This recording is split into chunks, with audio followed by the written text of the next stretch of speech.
పెద్దపల్లికలూరులో Eruva Koti Reddy memorial scholarship సంస్థ ఆధ్వర్యంలో పేద విద్యార్థులకు స్కాలర్షిప్లను పంపిణీ చేశారు.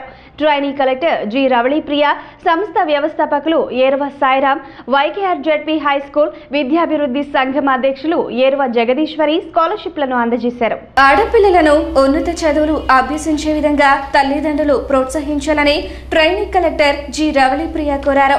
ఏరువ కోటిరెడ్డి మెమోరియల్ స్కాలర్షిప్స్ ఆధ్వర్యంలో ఏర్పాటు చేసిన స్కాలర్షిప్స్ పంపిణీ కార్యక్రమంలో ఆమె ముఖ్య అతిథిగా పాల్గొని ప్రసంగించారు.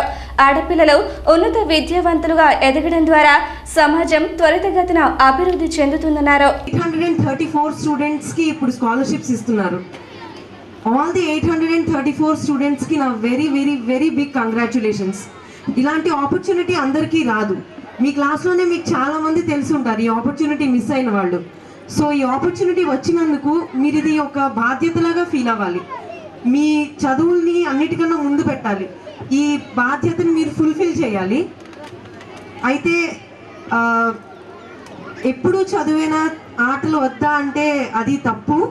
మీరు అన్నీ చేస్తూ చదువు మీద కూడా కాన్సన్ట్రేట్ చేస్తే ఒక వెల్ రౌండెడ్ పర్సనాలిటీగా మీరు పైకి రాగలరు.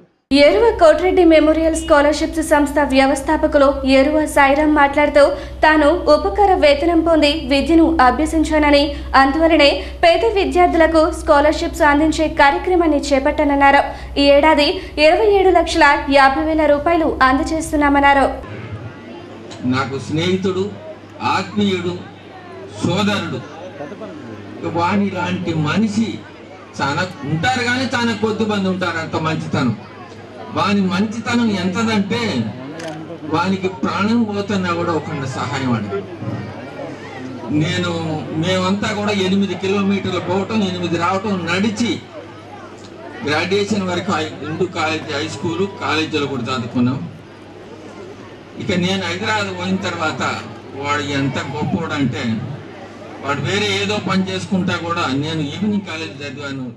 కార్యక్రమంలో happy children's hospital director doctor Pradeep Madana, high court senior advocate Challa Sambireddy, CFO Palavara Prasadarao, Turakapalem society అధ్యక్షులు నూనె వెంకట కోటిరెడ్డి, ప్రోగ్రాం చైర్మన్ పోలూరి వెంకటరెడ్డి తదితరులు పాల్గొన్నారు.